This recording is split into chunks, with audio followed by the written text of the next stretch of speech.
प्रशांत जी, जैसा कि किरमानी साहब कह रहे हैं कि आप एक तरफ तो उनको विज्ञापन दे रहे हैं और दूसरी तरफ उन पर कुछ एंकरों पर, इस बारे में अभी कुछ इंडिया गठबंधन के नेताओं से जब बातचीत हुई कि क्या यह बैन सदा के लिए है या कुछ समय के लिए है, उस पर एक बयान आया है कि यह कुछ समय के लिए है और हम देखेंगे कि अगर इन चैनलों में हमारे इस बैन के बाद उनके कार्यक्रमों में सुधार आता है, उनके विषय में सुधार आता है, उनके एंकरिंग में सुधार आता है, तो हम इस तरह के बैन को हटा लेंगे।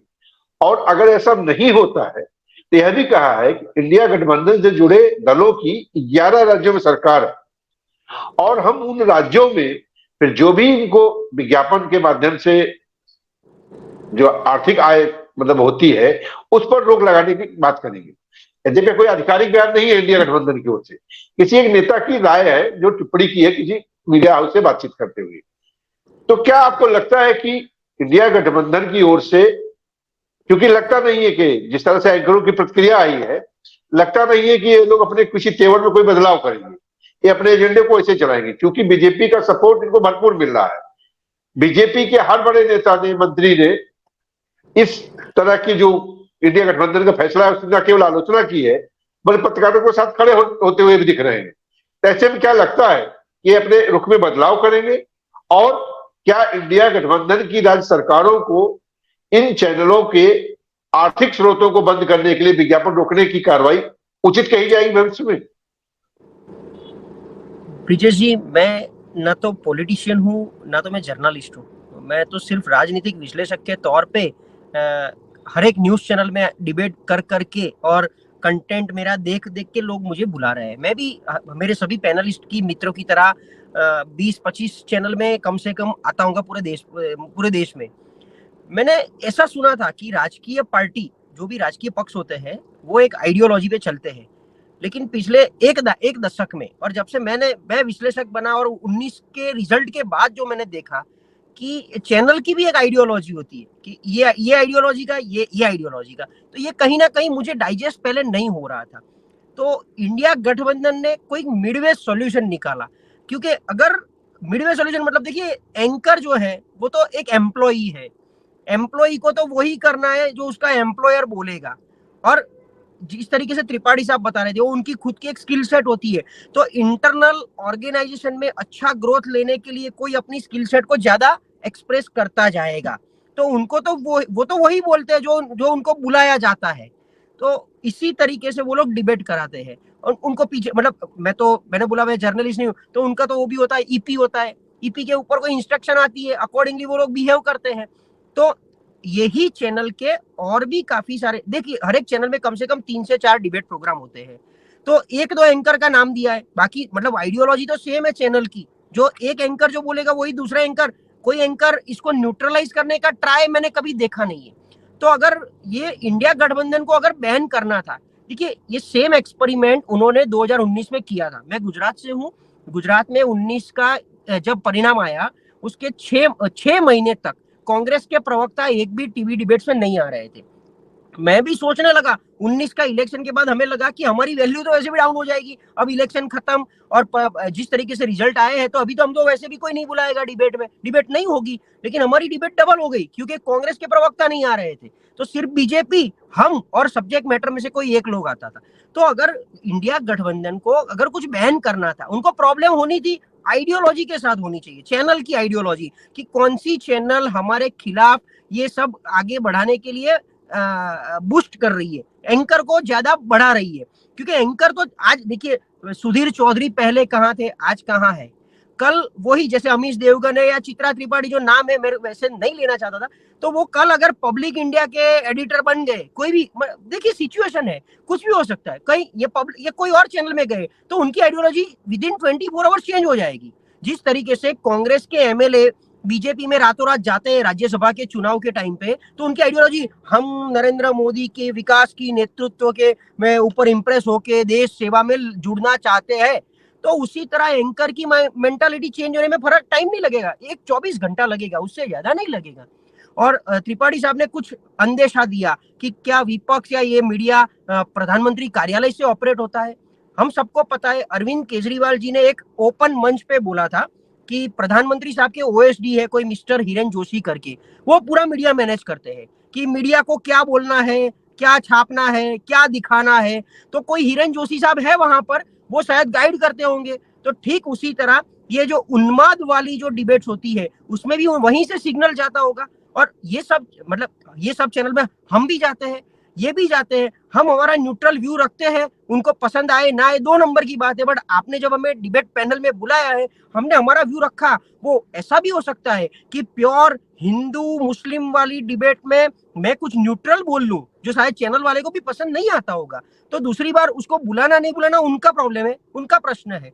तो इंडिया गठबंधन ने अगर ये स्टेप लिया है, मैंने इमरजेंसी नहीं देखी है तब क्या सिचुएशन थी, तो उनको अगर बैन करना था, क्योंकि आप सबने बताया मेरे गुणीजनों ने कि 11 राज्यों में विपक्ष की सरकार है, वहां से उनके माहिती विभाग से उनको भी सब एड्स जाती है, सरकार की भी एड्स जाती है। तो वहां चैनल में चालू, और ये एंकर पे, तो एंकर का मैं यहाँ फेवर करना नहीं चाहता हूँ, बट एंकर तो बेचारे एम्प्लॉई है, वो तो चिट्ठी के चाकर है। कल उनको आप और कुछ बुलाएंगे कोई और चैनल में तो वो बोलेंगे, तो उनको बैन करना, क्योंकि वो लोग अपना सिर्फ काम कर रहे हैं और कुछ नहीं कर रहे। हाँ, एक चीज है कि अपनी इंटरनल ऑर्गेनाइजेशन में अच्छा ग्रोथ लेने के लिए वो अपनी स्किल सेट कुछ ज्यादा ही एक्साइट होकर दिखा देते हैं, कुछ ज्यादा ही एक्सप्रेस करवाते हैं, तो उसमें वो लोग पर्सनल लेवल पे जो भी उनका होता है एक्सपीरियंस नॉलेज अकॉर्डिंगली वो लोग फिर विपक्ष को कोसते हैं।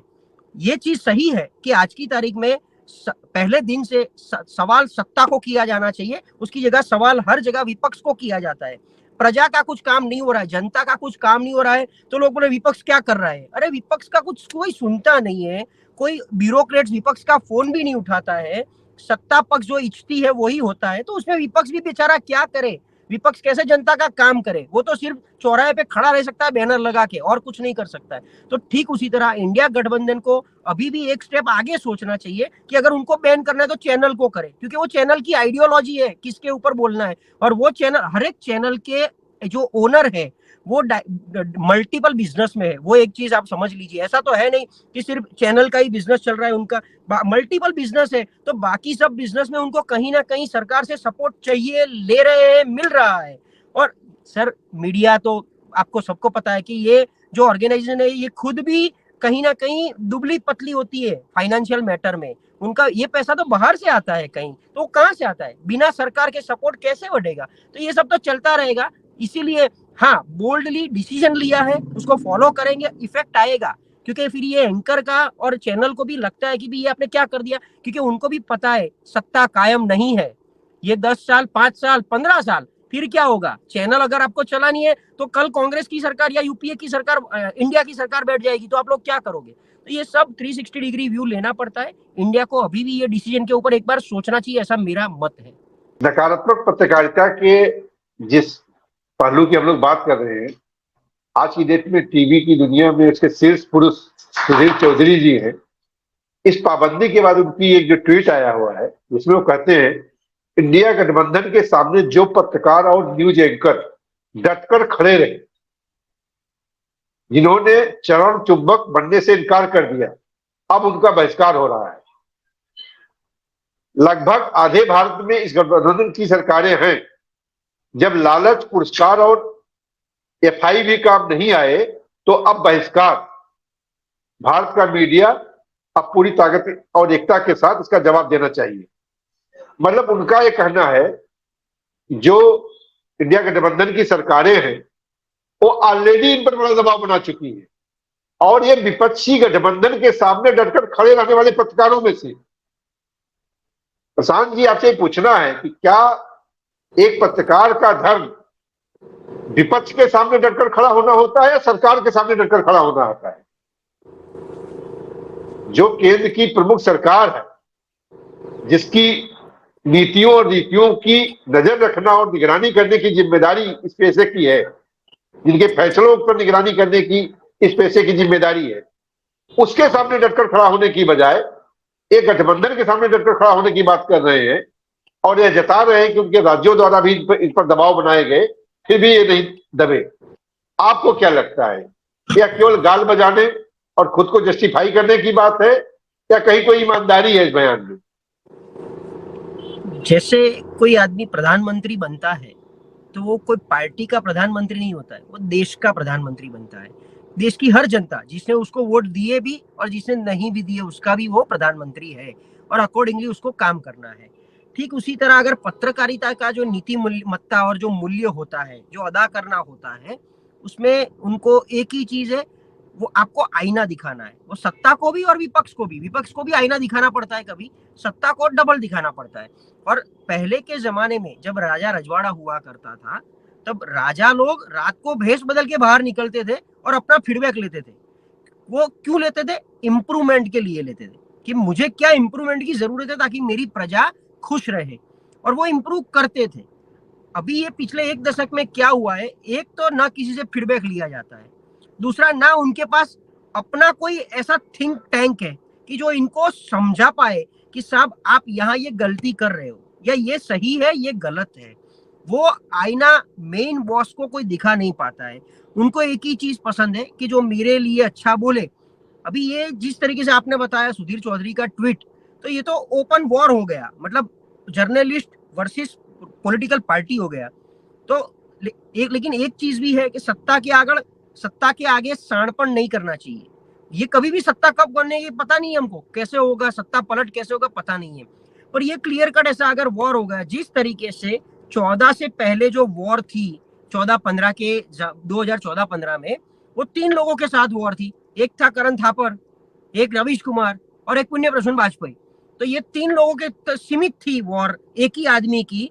अब तो ये हो गया कि 14 वर्सेस इंडिया गठबंधन, मतलब 26 पार्टी। तो ये अगर आगे बढ़ेगा। दूसरी बात, थोड़ा लॉजिकली देखो कि एक न्यूज चैनल के एक एंकर को आप बैन कर रहे हो, तो क्या दूसरा एंकर, एक तो सबसे पहले एंकर की खुद की तो वो होती नहीं है कि किस गेस्ट को बुलाना है, तो क्या दूसरे प्रोग्राम में जैसे 5 से 6, 6 से 7, तो अगर 5 से 6 में आप नहीं जा रहे हो तो 6 से 7 में वही आदमी को वो लोग बुलाएंगे क्या? फिर तो ऐसा होगा आगे जाके कि चैनल वाले इंडिया गठबंधन के प्रवक्ताओं को बैन कर देंगे कि हमको बुलाना ही नहीं है। मैं 3 बात इसलिए रखना चाहता था कि ये कहां से शुरू हुआ। तो एक चीज, जैसे हमारे गुजरात में बीजेपी ने बोल दिया इलेक्शन के बाद, इलेक्शन से बहुत पहले 4 महीने पहले, 2022 के इलेक्शन के पहले, कि अगर आम आदमी पार्टी का प्रवक्ता आएगा तो बीजेपी नहीं बैठेगा।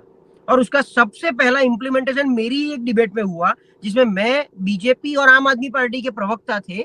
तो चालू डिबेट में आम आदमी पार्टी के प्रवक्ता को बोल दिया गया था कि आपको बाहर बुला रहे, कुछ काम है, और उसको भगा दिया कि भाई अभी आज से आपको हम नहीं बुलाएंगे और आज हमारी गलती हो गई। और ये पूरा नेशन वाइड इम्प्लीमेंटेशन, गुजरात में पूरा इम्प्लीमेंटेशन है। और ऐसा ही आज की तारीख में गुजरात में आम आदमी पार्टी के प्रवक्ता कोई भी चैनल की डिबेट में नहीं आ रहे हैं। मतलब या तो उनको बुलाया नहीं जा रहा है क्योंकि वो प्रेशर सत्ता का था, बीजेपी का प्रेशर था। बीजेपी को तो बोल नहीं सकते कि नहीं सर हमको तो बुलाना पड़ेगा, न्यूट्रल वे से बुला सकते हैं, लेकिन नहीं बुलाया।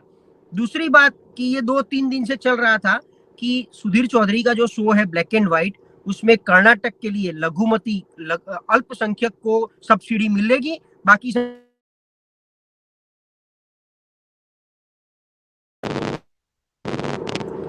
इसीलिए ऐसा बोला गया था कि ये लघुमती को ये बेनिफिट दिया जा रहा है। तो ये फैक्ट चेक में कुछ गलत निकला, कुछ अलग निकला, और फैक्ट चेक पूरा 180 डिग्री अलग आया था। तो इसीलिए कि भाई ये लोग नफरत फैला रहे हैं, ये ऐसे स्टेटमेंट से लोगों में एक वो जा रहा है, संदेश ऐसा जा रहा है कि भाई कांग्रेस मुस्लिम सपोर्टेड पार्टी है, इसीलिए बीजेपी की हिंदुत्व वाली पार्टी, और प्लस कर्नाटक में सरकार कांग्रेस की है। तो ये थोड़ा ये मैसेज जा रहा था। तो ये 2-3 चीजें ऐसी है जिनसे लग रहा है।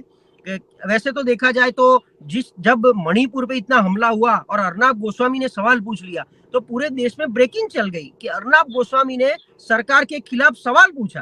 तो ये सब चीजें ऐसे आती है, वो तो एक अलग है, चैनल का वो है।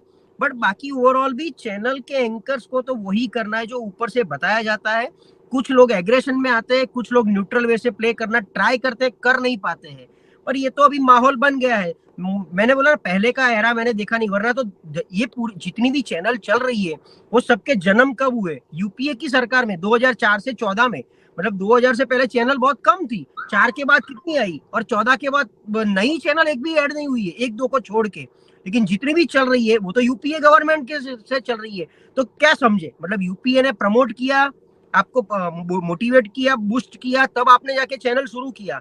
अब वही चैनल को ये लोग अभी कुछ और तरीके से परोस रहे। तो ये सब ऐसा अंदरूनी वो है।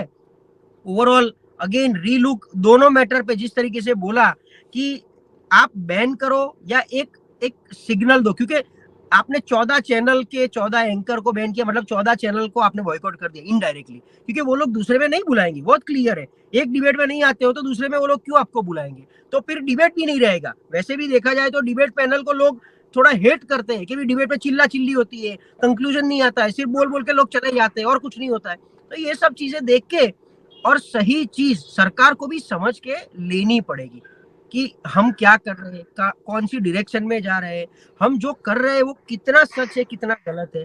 क्योंकि सरकार जो भी है, थिंक टैंक होगी, आप इंटेलिजेंट हो, लेकिन एक चीज तो है, जितना पिछले 5 दशक में जो इंटेलेक्चुअल लेवल और जो एक्सपीरियंस रहा है भारत को खड़ा होने में, जिसने देखा है 1947 से 2014 या 24 तक ले लो आप, तो जिसने खड़ा होते देखा है, उनके सामने आप कुछ नहीं हो। आप सिर्फ एक पार्टी का प्रचार लेके निकले हो, आप पार्टी को बड़ी करने में निकले हो, चाहे वो नरेंद्र मोदी हो या छोटे से छोटा कार्य करो, राहुल गांधी हो या छोटे से छोटा कार्य करो, लेकिन आप पिछले 5 दशक के जिसने पूरी जर्नी देखी है उसके सामने आप कुछ नहीं हो। जी।